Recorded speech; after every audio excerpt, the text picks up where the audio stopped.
Can I ask first about the restoration? I was amazed to see on that credit at the beginning that the original edit involved going down 6 generations because of the mix of films and formats. Can you tell us a bit about the restoration? First, I want to say hi to all of you. And can I just quickly know who had not seen ever before the movie? So that's quite a huge one. Thank you so much for telling me. So luckily, at the time we shot the film in '87, we kept all the negative. And especially when I realized that my innocent little idea to have the angels live in color, in black and white, and people in color, that idea was a preconception of the film, but I didn't know the consequences. And the consequences showed up when we had finished the film and were about to make the first print.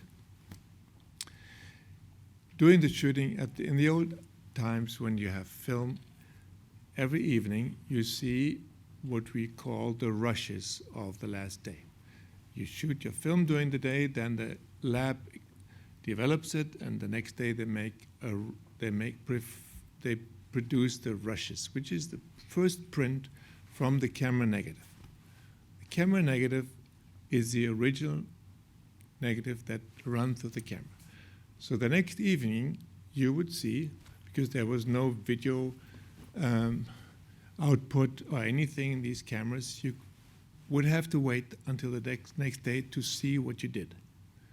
So the next evening, Henri Alecan, the master of black and white who shot this film, 80 years he was when he did it, we went late at night to the lab and saw what we did the other day, and we all saw it in the second generation of the film, which is the first print.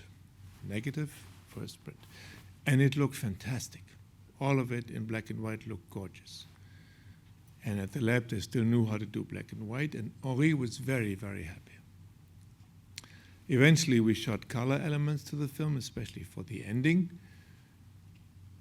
Henri was still happy, but not so happy because he would have liked to go on in black and white because that was his world. Mm.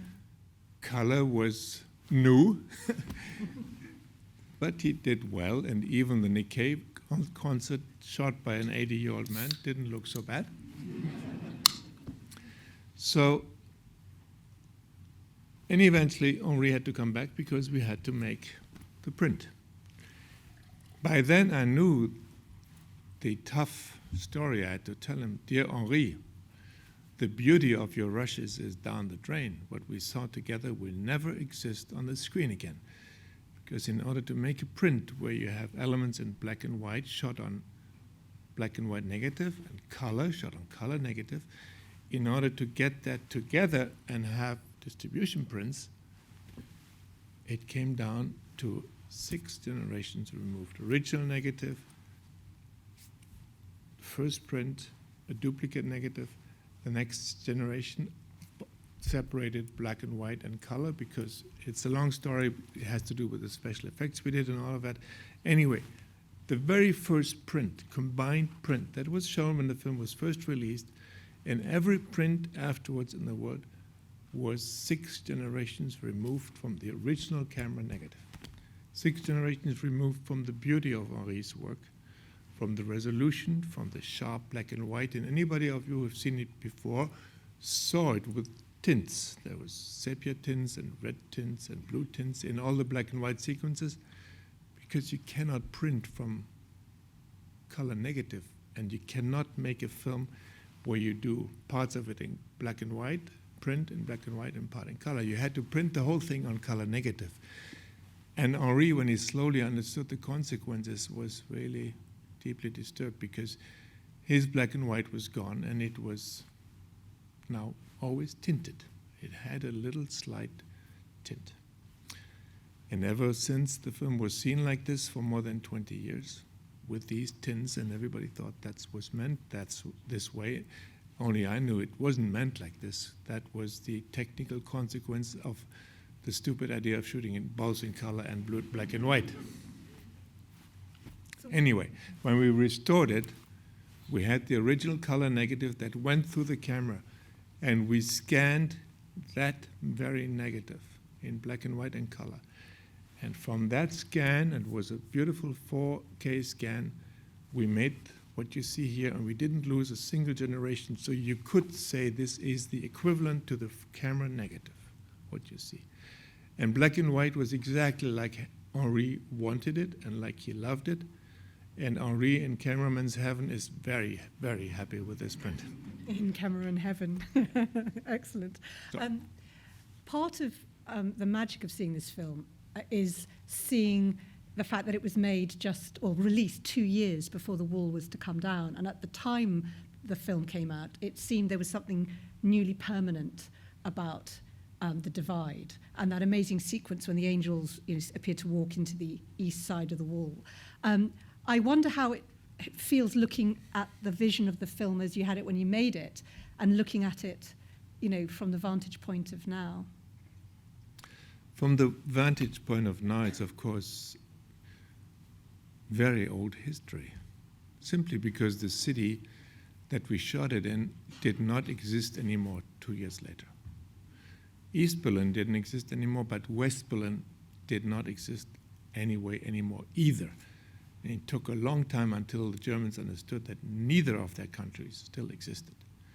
The DDR was gone and the Federal Republic was gone. We had since then Germany, and it was a new country. Around the corner from where I live, there's a nice old building that says, this building once stood in another country, which is great because it reminds us that we now do all live already for 30 years in another country.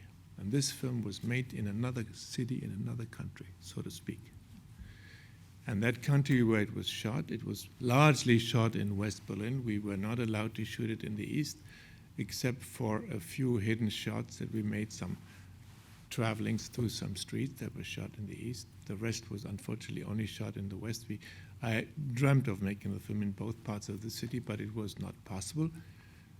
It was not possible for the simple fact that we shot this film without a script, and to get an authorization in the East for a film without a script was out of the question.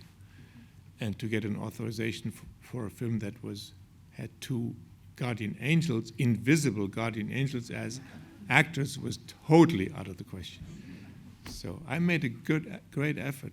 I went up to the Minister of Cinema. Yeah, they had that. It was all state-driven. And he laughed so much when I told him my story. He couldn't believe that I actually asked him if I would let my angels loose in East Berlin. Anyway, we shot it mostly in the West, with the exception of a few shots. Yeah. One of the most, the film is full of kind of poetic meditation with all these voices, but the poet Homer, played by, is it Kurt Boyce? How would you pronounce this? Bois. Bois. He himself liked to be called Bois. It's an old Huguenot name. Yes. And he's walking around Potsdamer Platz, this kind of strange ruin which, within another decade would become a massive building site and is unrecognizable again.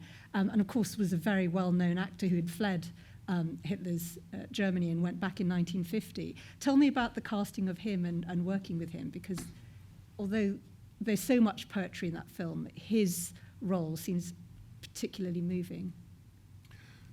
Kurt Bois had long retired when we made the movie. And I didn't even know he was still alive. And I had my two actors, Bruno Ganz and Otto Sanders. And I told them that I had in mind to find an old actor who would play the part of Homer, the old eternal storyteller, so to speak. And they said, well, why don't you ask Kurt Bois? And I said, wait a minute, is he around? Because he hadn't worked for 10 years. And he said, well, we made a documentary with them. The two actors had made one film in their lives. It was a short half-hour documentary on Kurt Bois because he was their hero. So I had a nice introduction, and they accompanied me to see him. And of course he wanted to make another movie. He was full of piss and vinegar and agreed to it immediately. And were those his memories? Those were his own words, yes. Those were his own words. Kurt was, you all know him when he was young, because most of you saw Casablanca. And he appears in the first scene, and then he's gone. He plays a tiny little character of a pickpocket in Casablanca, and he lived from these tiny little parts, hundreds of them, when he was in exile in Hollywood. But he was the first to come back right after the war. He loved Berlin, and he came straight back, and quite an amazing career.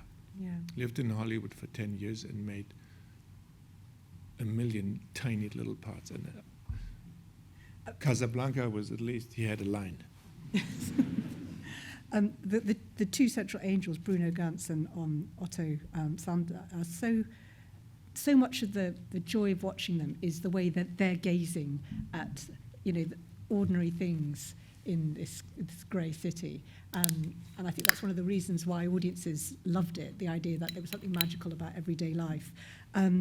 I wondered a bit about how you cast them and how they felt about those roles. I had worked with Bruno already. Bruno Ganz was the leading actor in American Friend. That was 10 years earlier. And Bruno ever since had a movie career, while Otto was still more or less strictly a theater actor. But the two of them were the best of friends and had worked in 100 plays together.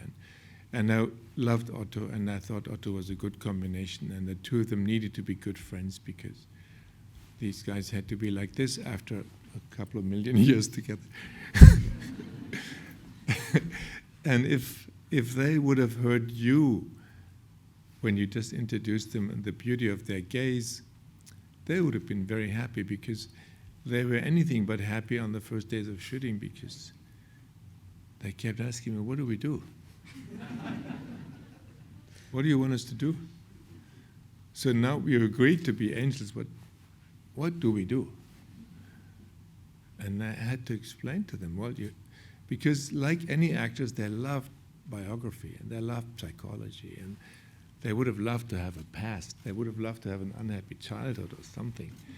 But as an angel, you don't have any of that. You have no biography.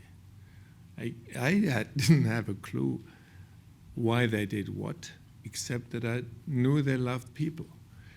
And their love of people was expressed in their eyes. And I needed them to look at people lovingly. And then they said, that's all, Wim? And I said, yes, if you do it well, it's going to be a lot. And it turned out to be a lot. It wasn't that easy. Otto really never got the hang of it. He so much wanted his character to be a little meaner and not be the good guy all the time. And Bruno enjoyed it really very, very much. He would still be an angel if I hadn't forced him to make the jump. And if he had fallen in love. One of the interesting things, the film within the film, which Peter Falk has come to make, which is a World War II film, and some of the stuff they overhear, the guy who's playing a Nazi officer going about how they really knew how to make uniforms look good.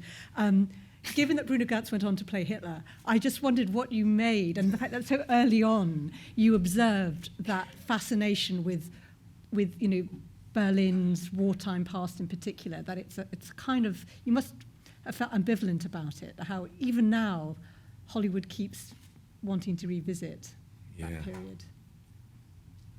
Bruno had to live with that legacy of being always memorized for being an guardian angel and for having been Hitler. In Downfall. In his obituaries, there's nothing but that. Half Hitler, half angel. He really suffered from that because he was fantastic. As an actor, if you'd seen him play in Downfall, it's one of the greatest feats I've ever seen an actor do. Become that unperson, that horrifying person. But Bruno was fantastic in that film. And of course he would have wanted to be remembered for something else. And Peter Falk just, I hired him to be an ex-angel, and as he was an actor, he had to have a job in Berlin, so we said, you're making a movie. And Americans making a movie in Berlin they always shoot Nazis. So we had to, and it was interesting because we found this old bunker, which had never been opened since the Second World War, and took a long time to get access to it. Was that where you were filming? And that was Yeah, that was the real. film within the film was in an old bunker. Yeah, it was in this old bunker, and it was at least a good location for the movie that Peter Falk was supposed to be doing. Obviously, it didn't really do it. No, it's funny. I worked in Berlin during 1998 when they were rebuilding Potsdamer Platz, and they were always digging up new bunkers. I mean, that sense of a city that is full of ruins of its own past and remembrances. The other kind of key character we have to talk about is Marion, played by Solveig Don-Martin. Such an amazing and beautiful performance. And I gather she learnt to do the trapeze in 8 weeks. I assumed she was a trapeze artist who learnt to act, but it wasn't that at all. It's the other way around. No. She had nothing to do with the trapeze and the circus. And when I told her that I wanted to do this film with her, she was my girlfriend at the time, I have to say. We lived together. And when I said, no, I think I have a story for this film in Berlin, and I'd like you to play a circus person and a trapeze artist. And I know already that it's impossible to learn. I mean, we find a great trapeze artist to do the trapeze acts, and you have to get some lessons because you have to do the continuity so it looks good. So and she said, no way. You want me on the trapeze? Then I do it. And we found a Hungarian, Laszlo Kovacs. And anybody who knows anything about circus in here knows the circus is governed by Hungarians. And the trapeze is a Hungarian domain for hundreds of years. So we find an old Hungarian who used to have a famous trapeze troupe until he fell and broke and couldn't do it anymore, so now he was a coach. And his whole life was the trapeze, and his wife was a trapeze artist, and we got Solveig's costume was from his wife, because nobody made these things anymore with all this glitter but really able to do all the trick. So he thought he was going to give Solveig a few lessons, and after 3 or 4 days he said, Wim, she's gifted. And then we doubled the amount of lessons, and it was then every day, half days, 6 days every day, and after a couple of weeks he said, I think give us a little more time, she can do all. So we still had a double to do something for her, but the double was the most boring job on the film, because I finally gave her a little part in the circus scene when she played the chicken. So at least she could appear once. Oh. She was always there and always ready to jump in, but Solveig never needed her, and she did all the stuff herself. And she was very sweet to stand in, and she then married my assistant director. There's another film in that, I think. I want to ask one other question, which is about the combination of the amazing, sort of stream of consciousness that we hear from the characters and the swooping camera work. And this is a long time before drones and things. So there's obviously an element and even before Steadicam. And even before Steadicam. So the combination of some, obviously, helicopter shots, but also the way the camera's looping up and down between apartment rooms.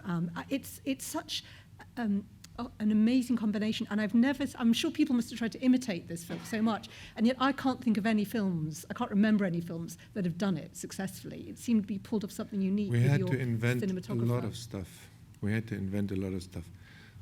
We had a beautiful camera operator, Agnès Godard. She made a lot of films with Claire Denis afterwards. And we put the cameras on strings and on tracks and on cranes and all sorts of things. And once we built tracks between two buildings, metal things, and the camera was on it, on a rolling thing. And then Agnès said, I'm afraid of heights, Wim, I'm not going to get on there. It was the 4th floor between two buildings. I'm not going to get on these tracks. And the guy who built it was too fat. So I said, I'm going to do it. And I did that shot. That's the only shot I did, up there. You're like a trapeze And that's why it's artist it's not a perfect pan. It goes a little stuttery, but nobody else wanted the job. And the trapeze, yeah, we had swinging cameras on ropes and all sorts of things. But as I said, the Steadicam had not been invented yet.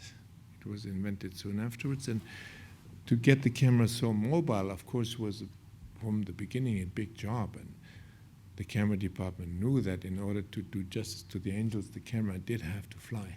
And we came up with great solutions. And the grip department kept inventing things that showed up in other films later. But that rail from one building to another, I never saw again. It sucked really big time. I was that the very one when the camera swoops down, you're looking at the children in the playground, and then you're looking at Yes, another exactly. apartment. And then it goes into the next room over there. Amazing moment.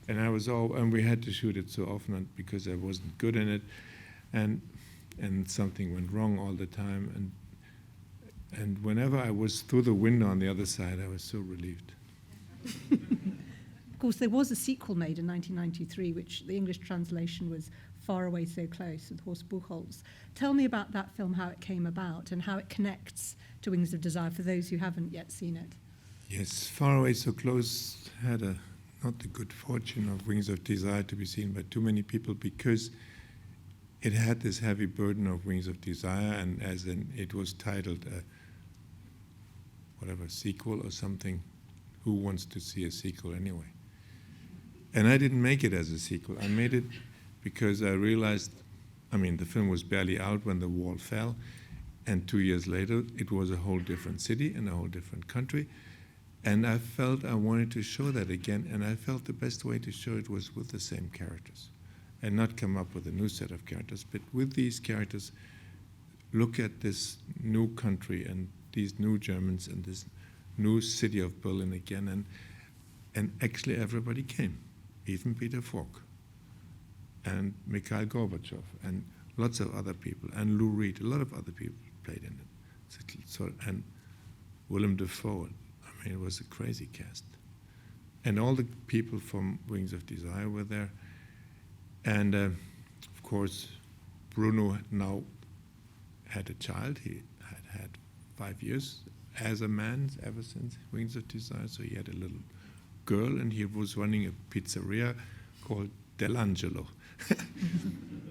Nobody ever caught that joke. And the film didn't do really well because it was called a sequel. It was a film on its own right about a whole new different situation, and finally Otto Sander could be the bad guy because he also jumped and became a human being and followed his passion and got drunk and got mixed up with bad people and gangsters and a bad crowd. And so it's an interesting film because it takes a certain premise from another film and yet turns into something altogether different. But as it had the stamp sequel, nobody thought they should see it. Oh, no, well, I think lots of us did see it and really enjoyed it. And it was also dealing with the fact that Berlin, like a lot of parts of Europe that had been under the control of the communist bloc, was going through this very disturbing transformation with these extreme forms of capitalism that were being imposed, and the impact of that was all kind of explored in a way as part of the film. It was the time, exactly, yeah.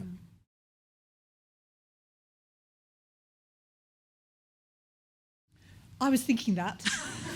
Good question.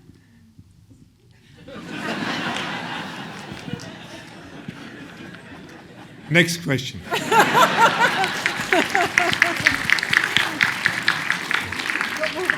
But I have to tell you the truth. When we worked on all these thinking voices for the film, it was in post-production, and we needed all these thoughts that people hear, and then all of a sudden it hit me, Peter in the airplane, as he's coming, Bruno is sitting next to him, he would also hear his voice, and we didn't think of it before, so I called Peter in Los Angeles and said, we need to do one more thing. We need to record your voice. And I don't think I can fly over to LA in order to record a couple of lines with you. Can we do it in a way that we hire a studio, you go to the studio, and this was before internet, and we put a microphone there, and as you record it, I can listen in, and so. And I sent you the text. And Peter said, of course, send me the text. And so I had 2 pages of possible thoughts for Peter Falk.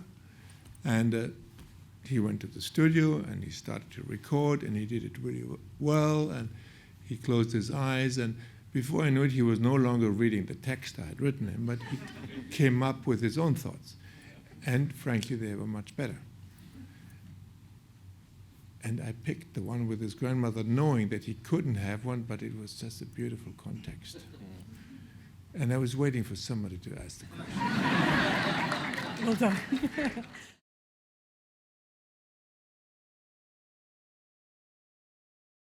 The answer is yes. It was conscious, and willingly so. Because Paris, Texas came out in '84, and I had to digest it because it did a lot to my life, because it was distributed all over the world, and it was the first of my films that got that kind of distribution. In Russia alone, they made 3,000 prints, so it really got distributed even in the communist bloc and wildly. And so all these people who distributed it, and all the distribution partners we had, they clearly expected I would do something just like it as next, and they were willing to sign up for it. And I just didn't want that. I just couldn't possibly go back to the West, because in a way Paris, Texas had been my goodbye film to America, and I didn't want to go there again. And I didn't want it to make any more film like this, because I was happy I had made it, and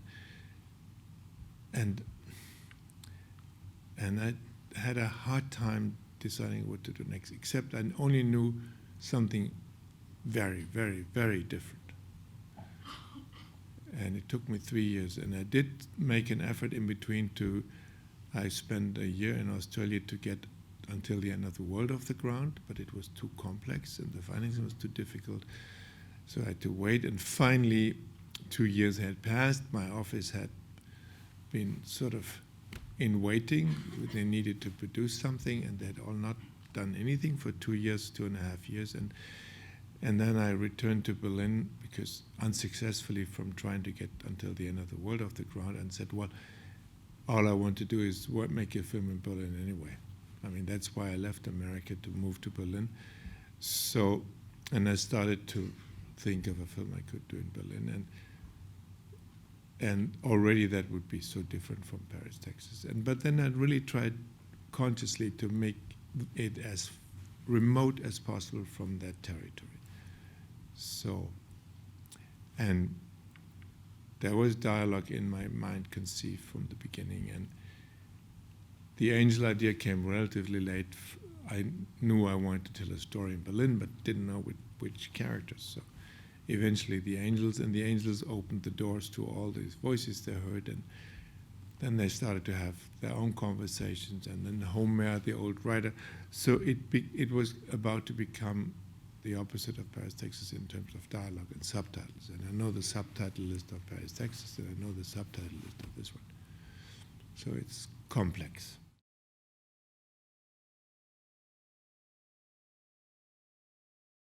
To tell you the truth, when I started to make the films, angels were strictly metaphors. I'm a believer, I was a believer, I'm a Christian, but angels were never part of my horizon, of course, as a kid. But I took them as metaphors. I always thought angels were metaphoric spiritual beings for the better souls we have inside us, or the children we carry inside us. And as I looked at them as that. And the idea that children could see them came from that idea. But as we were making the film, and as I had evoked these characters, these angels, and sort of had taken them seriously, because we really very, very seriously tried to have the camera look through the eyes of these angels and look at this world of Berlin lovingly. So we made an effort to really identify with these angel characters. And so we evoked them in a bigger way than I thought at the beginning. And a metaphor remains a metaphor, but in the course of the making of the film, the angels became serious entities for us. The camera had to learn to look lovingly at people. Henri Alecon, when I first told him the theory that his camera had to look more lovingly, looked at me very blankly and said, "What? Do I open the lens? What do I do? What do you want me to do?" I said, "We can all do it. Just have to make an effort with each shot. We have to translate the look of the angels." So they became big things, not just tools to make, not just, in the beginning for me, they were just great characters to have to see the entire city and meet so many people. And slowly in the course of the film, the angels were a huge subject and their spiritual life. And we got amazing help.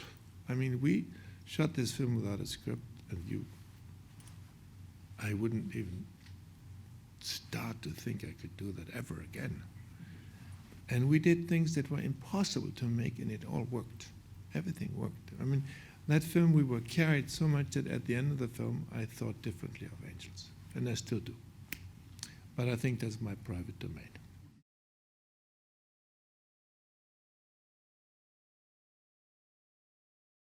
For those of you who don't know, Lucky was the film that was made with Harry Dean shortly before he died. It's sort of a strangely fictional documentary on his life, on his everyday life. He lived to see it. He lived long enough to see it, but that was the end of his life. And I knew that life that Harry was showing us in the film, that I knew him. I knew that's what he was doing, that's how he was living, and he made this everyday life really look like bigger than life and like fiction. And Harry is and was an amazing character. Paris, Texas was the first leading part he had in his life after more than 100 parts as supporting cast.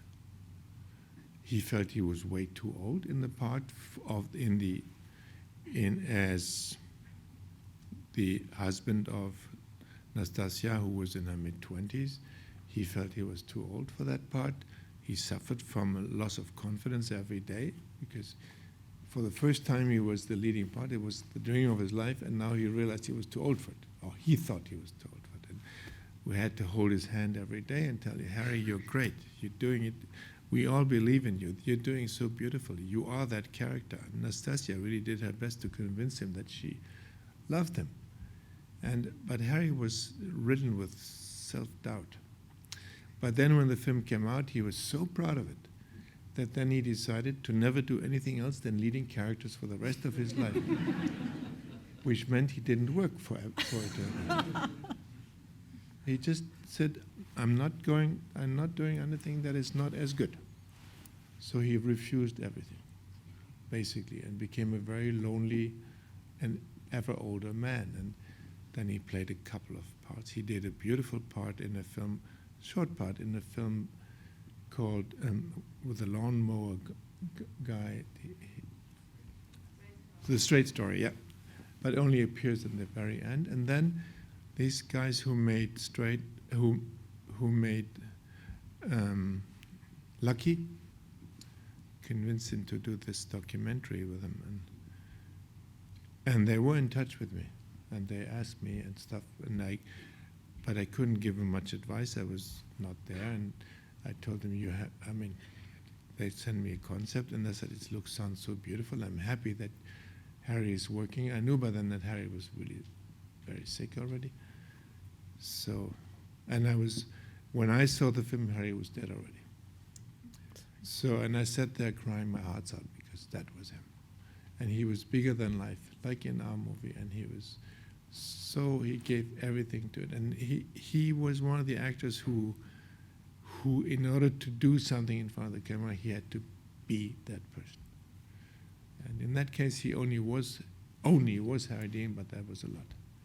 And he played himself very beautifully. And you don't really think he's not going to live much longer when you see the film.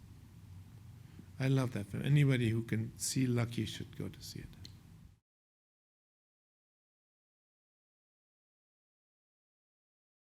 Subtitles was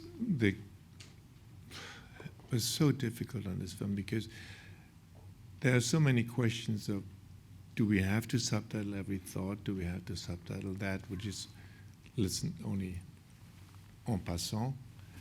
And I worked on the initial subtitles with the master of subtitles, Bernard Eisenschitz, and we spent twice as long on Wings of Desire than ever before, and really worked. And on the restored version, we went one more time over the entire subtitles and only changed a few. But it was hard work, and I was always hesitant if we did put too many subtitles or not enough. I mean, it's so tricky with a film because some of it is only half heard, and then you don't know. Should you translate it? Because putting it in subtitle, it's giving more impact than it really has in the film. There's some Turkish speakers, and I think there's someone of East Asian heritage, and I wondered the decision not to give anything of their translation. Well, I figured in Germany, when the film came out, nobody understood them anyway. So what people didn't understand on their own, I didn't want to translate. Yeah. So, but there was a lot of thought went into subtitles, and the film had this title, Himmel über Berlin, from the beginning. In German, it's a lovely little haiku, Himmel über Berlin. These three words are sort of poetic and beautiful and evoke also a unified city, and it's not just two cities, but it's one city. The Himmel über Berlin was the only thing that concluded the whole city. And then when we had finished the film and applied for Cannes, the French producer said, Wim, okay, I like your German title, but if we translate it into French, it sounds like the weather report. And in English, Sky over Berlin sounds like a war movie. So please, we cannot call it Heavens over Berlin or anything. Or in French, it's even worse. Give me a better title. I said, well, call it whatever you want. If I can keep Himmel über Berlin in German, call it Wings of Desire, as a joke. And there was silence, and he said, great. I hadn't meant give it anything. Call it whatever you want, but if you can't call it Himmel über Berlin, call it Wings of Desire. And he said, wow, that's good. Excellent. And that stuck. That stuck strangely because it is really not, it's not a translation anyway, it's a whole different ball game. Yeah, but it captures something of the film, so it they're does. both good titles. But in German it doesn't sound good at all. Hügel does, no, forget it. Right. So I'm happy with those two titles. I used to live with these two titles. I got used to them.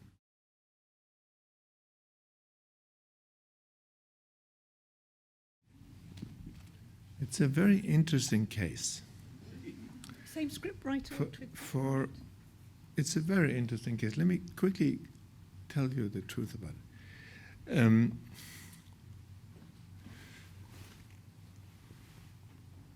Himmel über Berlin was done without a script.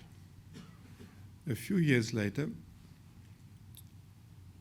we had an offer for the remake rights, the rights to the script that I never wrote. We were starting to do Wings of Far Away So Close, and we hadn't finished the financing. And then I had this offer of buying the remake rights to that script. Of course, the script existed because we did it after the film. We made a book with the script, as the film was, but it never was written like this. So when I thought it's too good to be true, you can sell the remake rights for something you didn't really write, and it helps you making the next film. So I sold it. And then 10 years passed and nothing happened. And it was a contract for 10 years. And in the 10th year, I got a phone call that there was a first screenplay, and I had the right to read it because that was in my contract, and they were going to proceed it. So I did read the screenplay. It was beautifully done by the director and the writer, and who am I? I sold the remake rights, and I wasn't going to direct this other movie. There was somebody else on it, and he seemed to be a good man. And so I said, just go ahead with it. I mean, it's a remake, and you feel free, and you have. And Nicolas Cage called me because Nicolas Cage said, I'm only going to do this film because I love Bruno Ganz very much. If I know that you agree to this movie, I said, yes, I agree. Of course, I sold the rights, and I think you're a fantastic cast, and Meg Ryan is also very good. Just go ahead and do it. I want to keep out of it, which I then did. What am I supposed to do? And I've never been in that situation, you see. And I figured I had nothing to add. They used the plot of Wings of Desire and really expanded the plot and made it a plot-driven movie because it was an American film. And Himmel über Berlin is in no ways plot-driven. It's very loose structure. But that was an American film. And eventually they called me again, said, we shot it and we're going to do previews, and it's out in the valley. And I was in America at that time, and I said, well, can I see it? And I said, yeah, you come to one of our previews. It was a huge theater in some city out in the boondocks west of Los Angeles, 1,000 seats, and all the people were sitting there with pads and notes. And I sat in the back. Nobody knew who I was. I saw the entire film. I first sort of sank in my seat and sort of tried to disappear. And eventually, during the film, I sat up straight because I felt there's nothing to fear. They made that movie, and I felt like the grandfather of it somehow because some scenes were exactly like in our film and other scenes were completely different. So, and I thought it was a grown-up film, and it didn't have violence, which was, I think, for a Hollywood movie, a fantastic feat. And I thought the actors were great. It didn't have all that much to do with my movie. It took the story and nothing else. And if you think you know anything about Los Angeles after seeing The City of Angels, you're mistaken. So my film was very much about Berlin and was place-driven, and that American movie was story-driven, and that's a case study for what happens between Europe and America. If you take the same story, what Americans do with it, they let the story drive the movie. And I let the place drive the movie. So I've been impeached with it, and I liked the performances, and I told Nick Cave afterwards, I thought it was great. But it's a very, very different movie. It had nothing to do with Wings of Desire, but it helped us make Far Away so close.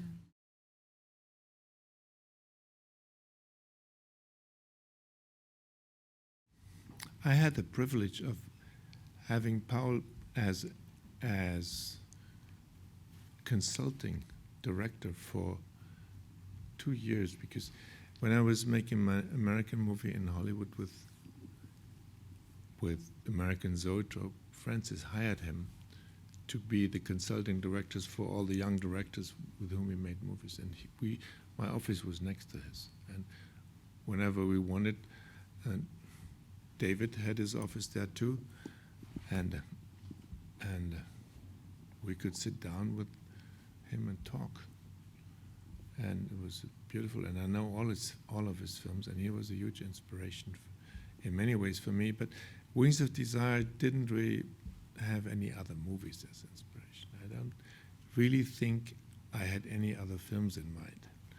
What I had in mind was the poetry of Rilke, because it is inhabited by all these angels, and that's where the idea finally came from the lecture of the Rilke poems in the preparation of the film. I had lived in America for so long, and for 8 years, and was about to dream in English, and I realized I had to just catch up on my own German and my own language, and I started to read Rilke everything and almost learn it by heart. And there are all these angels, and in a way, I think the idea to use them as characters came from his poetry. So that was a huge inspiration. Peter Handke was a big inspiration because he's a good friend of mine, and we made a couple of movies before. And I went to see him in the city where I was living in Salzburg. If in the preparation of the film, if he could write the script with me. And I told him the story, as much as there was. It took 5 minutes. There's 2 angels, and one of them falls in love and stuff. And he looked at me and he said, "You better write that yourself. I'm too busy. I'm just in the middle of a novel, and that soup of a story that you just told me, no, you have to cook it yourself." The German saying goes, "Die Suppe muss man selbst auslöffeln." I don't know how to translate that one. Die Suppe musst du selbst auslöffeln. You have to eat that soup yourself. And then I left and said, okay, then I do it without a script. If he cannot help it, or write it, I don't know anybody else who could. And eventually we didn't have a script. I just had scenes, and at once one wall with places in Berlin where I like to shoot, and another wall with scene ideas and all sorts of ideas. And that wall grew every day, because the ideas you had when you start working with angels get endless. Every day there was more papers on that wall, and I slowly worked off the places in Berlin. So there was no script, but Peter was an inspiration. And in the week we started shooting, I got a big fat envelope from Salzburg with lots of stamps, a fat envelope, and a letter by him saying, "Oh, I didn't really feel I was a good friend when I sent you home without anything, and your story worked on me anyway, so I remember you had this old guy, Homer, and I came up with a few dialogues for this Homer guy, and I remember this angel falls in love with a woman, so eventually they're going to meet, so I wrote a scene for that. I don't know if you're actually going to do the movie, and I don't even know if that's useful, but I felt I should do it. So here's a big monologue for that woman at the end. And then I figured the 2 angels at one point were going to compare notes, because they're going to see so much they have to. So I wrote a scene between the 2 of them. He wrote a handful of scenes and little dialogue pieces for Homer. And that was really a huge help. I always struggled to get to the next scene next week when we had a text by Peter, and I felt safe. And up to that, I had to write everything myself, and I didn't feel safe, and it was like flying without instruments, and the instruments were always leading to that blinking headlight over there. How do you call it? Leuchtturm? Lighthouse. A lighthouse, which was a scene that I could have dialogue by Peter. And for the rest, it was flying without instruments and trying to get to that scene again. So he was a big inspiration. And when I was looking for when I was writing mainly on my own, all the little thoughts that people had, I found help in his book, The Weight of the World, because it's a book full of little notes, tiny little one-liners, and Solveig's notes, Marianne's thoughts in her head were mostly from The Weight of the World. All the other people in Berlin had to live with my own writing. Thank you. Thank you. Thank you. So much insight. And every single question, a fantastic question. I just feel we've all been in the clouds above Berlin with you. Thank you so much. I'll come back safely.